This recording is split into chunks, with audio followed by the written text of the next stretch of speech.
Hello বন্ধুরা, আসসালামু আলাইকুম। কেমন আছেন বন্ধুরা? স্বাগতম জানাচ্ছি আজকের ভিডিওতে। তো বন্ধুরা, আজকে ছোট্ট একটা ভিডিও আমাদের কাজের। আমরা ফেব্রিকেশন করতেছি। ফেব্রিকেশন না, অ্যাকচুয়ালি মডিফিকেশন করতেছি। আমরা একটা ইমার্জেন্সি একটা প্রিমিয়াম বক্স আমাদের প্রয়োজন হয়েছে। তো সেটাকে আমরা স্টেট ফিস থেকে বানিয়ে নিচ্ছি। দেখেন কিভাবে বানাচ্ছি। স্টেট ফিস দিয়ে একটা প্রিমিয়াম বক্স আমরা বানিয়ে নিচ্ছি। তো আমি স্টেট ফিস দেওয়া নিয়েছিলাম 200x200। তা আমাদেরকে 2 স্লটের একটা প্রিমিয়াম বক্স বানাতে হবে।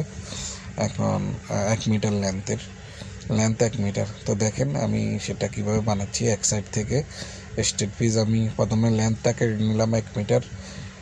কেটে নিয়ে এরপরে এই যে 2 স্লট আমি যেহেতু 2 স্লটে 10 সেন্টির মতো রাখতে হয়, তো 10 সেন্টি আমি রেখে এটাকে কি করেছি, আমরা কিছুই করিনি, আলোক করিনি। এক সাইড থেকে শুধু মাঝখানে 10 সেন্টির মাঝখানে মার্কিং করে দুইটা পার্ট দুদিকে খাড়া করে দিয়েছি। আপনারা দেখতে পাচ্ছেন 5 সেন্টি 5 সেন্টি। ঠিক আছে, ডাক্টিংয়ের মধ্যে ক্রস কেটে দুদিকে খাড়া করে দিয়েছি। তো আপনারা দেখতে পাচ্ছেন 10 সেন্টি অলরেডি আমরা মাপ করে নিয়ে নিচ্ছি। এখন এটাকে আমরা গ্লু লাগিয়ে, টেপ লাগিয়ে এটা বরাবর করে রাখবো। এরপর দুই পাশে দুইটা ডাকনা লাগিয়ে দেবো। এই যে এইভাবে আমরা কেটে নিয়েছি। ক্রস দেখতেছেন আপনারা 45 ডিগ্রিতে।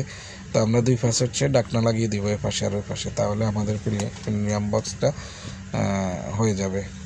ইমার্জেন্সিতে এভাবে বানিয়ে নিতে পারেন আপনারা। আপনাদের যদি কখনো প্রয়োজন হয়, যে কোনো স্টেট ফিস নিয়ে আপনি প্রিমিয়াম বক্সের লেন্থ নেবেন। লেন্থ নিয়ে এভাবে আপনারা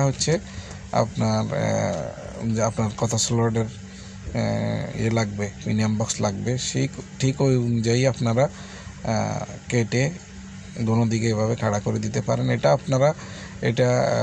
এটার মধ্যে রেখেই করে নিতে পারেন, আবার আলোক পার্ট দিয়ে করলেও করতে পারেন আপনারা। যে মুখের যে খাড়া অংশটুকু, এটা অর্থাৎ নেকটা আপনারা আলোক পার্ট দিয়ে করলেও করতে পারেন। আবার ওটার মধ্যে আপনারা ক্রস কেটে এভাবে দুই দিকে ব্যান্ড করে দিলেও করতে পারেন, সমস্যা নেই। আর দুই সাইডে শুধু ডাকনা লাগিয়ে দিলে হবে, প্রিমিয়াম বক্সটা হয়ে যাবে আমাদের। তো ইমার্জেন্সিতে কখনো আপনাদের প্রয়োজন হলে আপনারা এভাবে করে নিতে পারেন, কোনো সমস্যা নেই। স্টেট ফিস দিয়ে করে নিতে পারেন। তো এটাই ছিল আজকে অতটুক ভিডিও। আমি বানাচ্ছিলাম, হঠাৎ করে মনে আসলো যে আপনাদের জন্য একটু ভিডিও বানিয়ে নিয়ে আপনাদের দেখিয়ে দিয়ে আপনাদের কাজে আসতে পারে। তো বাই বাই, খোদা হাফেজ, ভালো থাকবেন। আমার সাথে যুক্ত হওয়ার জন্য সবাইকে ধন্যবাদ। আপনারা কোনো কিছু জানার ইচ্ছা থাকলে আপনারা অবশ্যই কমেন্টস করবেন, আমি সেই অনুযায়ী ভিডিও বানাবো ইনশাল্লাহ। বাই বাই, খোদা হাফেজ।